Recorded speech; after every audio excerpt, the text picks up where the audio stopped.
আজকে এই যে আন্দোলনটি আমরা শুরু করেছি একটি পর্যায় পর্যন্ত নিয়ে আসা হয়েছে, আমি স্পষ্ট করে আপনাদেরকে বলতে চাই, এখানে কোনোদিনও আমার মেয়র হওয়ার, মেয়র শপথ নেওয়ার বা ক্ষমতা গ্রহণ করার উদ্দেশ্য অথবা মূল লক্ষ্য ছিল না। আমার প্রতি বৈষম্য করা হয়েছে। আমি আদালতের রায়ের মাধ্যমে আমি যে মামলাটি করেছিলাম আইন মেনে সেই মামলার রায় পেয়েছি। এখন আইন অনুযায়ী আমার এতদিনের শপথ নিয়ে বসার কথা সেটা দিচ্ছে না। সেটার জন্য হয়তোবা আপনারা অনেকেই মনক্ষুণ্ণ হয়েছেন, এসেছেন। কিন্তু আমি আবারও বলতে চাই, আজকের এই আন্দোলন কোনো এক ব্যক্তির ক্ষমতা অথবা কোনো একটি পদের জন্য লড়াই নয়। আজকের এই লড়াইটি নির্ধারণ করে দিবে যে এই বছর ডিসেম্বর মাসের মধ্যে আমরা আদৌ একটি জাতীয় নির্বাচন, যেখানে জনগণের সুষ্ঠু সঠিক ভোটদানের মাধ্যমে এবং সঠিক গণনা এবং ফলাফল ঘোষণার মাধ্যমে একটি জনগণের সরকার প্রতিষ্ঠা হবে। সেই আদালত কর্তৃক নির্ধারিত হয়েছে যে মামলাটি সঠিক ছিল এবং আমি বিজয়ী প্রার্থী হতে পারি আইন অনুযায়ী। এরপর নির্বাচন কমিশনে পাঠানো হয়। কমিশনের সেখানে বিজ্ঞ আইনজীবীরাও রয়েছে, আমার জানা মতে 7-8 জন ডিস্ট্রিক্ট জজ, তারা আইনজীবী প্যানেল হিসেবে কাজ করে থাকেন।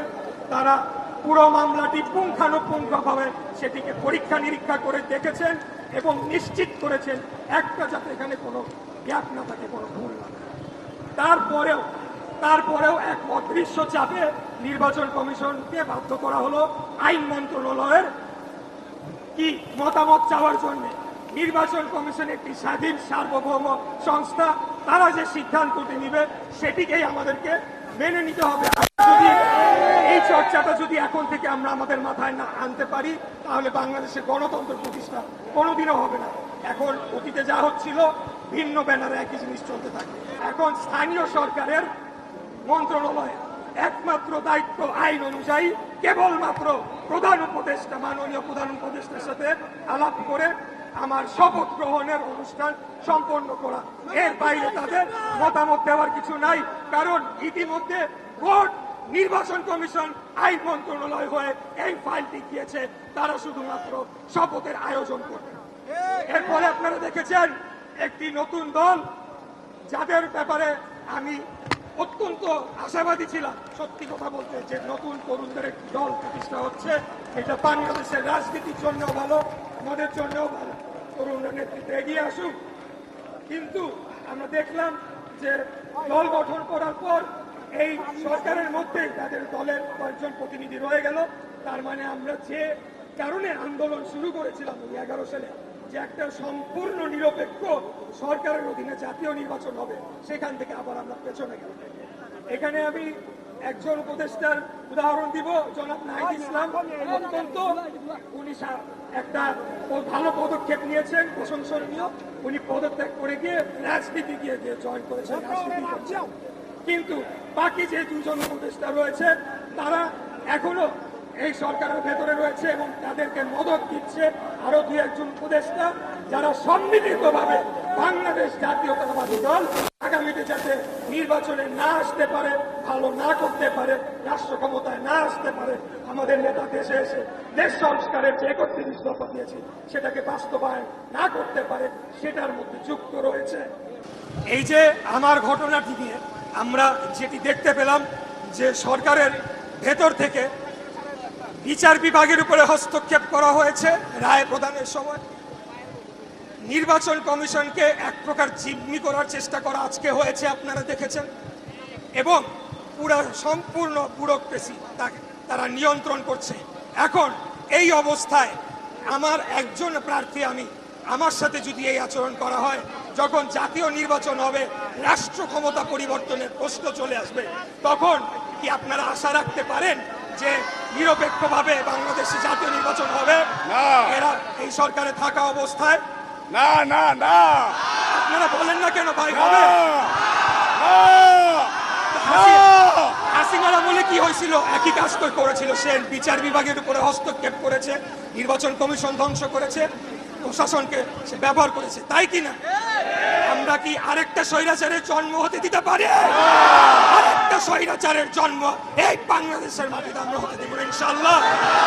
আর যদি হয় হাসিনার যে পরিণতি হয়েছে 17 বছর আমরা যেভাবে রক্ত ঘাম জীবন এক করে জীবন দিয়ে গুম হয়ে খুন হয়ে মামলাকে জেল কেটে নির্যাতিত হয়ে খুনি হাসিনার পলায়নের প্রেক্ষাপট রচনা করেছিলাম, আমরা আবারও যে কোনো স্বৈরাচারকে যে কোনো সময় উচিত জবাব দেওয়ার জন্য প্রস্তুত রয়েছি ইনশাআল্লাহ।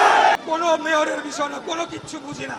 এখানে আমাদের রাষ্ট্রের যে মৌলিক রাষ্ট্র ব্যবস্থা সেটার প্রশ্ন চলে আসছে এবং এই কর্মকাণ্ডের মধ্যে দিয়ে এই উপদেষ্টা যারা এটার মধ্যে জড়িত সরকারেরও উদ্দেশ্য, সরকারের উদ্দেশ্য নির্দেশ ছাড়া তো অবশ্যই এই পর্যন্ত এটা আসতো না। অতএব উদ্দেশ্য সম্পর্কে আমরা জনগণের সামনে আজকে উন্মোচন করে দিলাম। এখন এরা কিভাবে সংশোধন করবে, কিভাবে তারা তাদের নিরপেক্ষতা ফিরে পাবে, সেটা তাদেরকেই সেই পদক্ষেপটা নিতে হবে। এবং আমি ব্যক্তিগতভাবে মনে করি তার প্রথম কাজটি হচ্ছে স্থানীয় সরকার উপদেষ্টা জনাব আসিফ মাহমুদ সজীব ভুঁইয়াকে অবিলম্বে পদত্যাগ করতে হবে।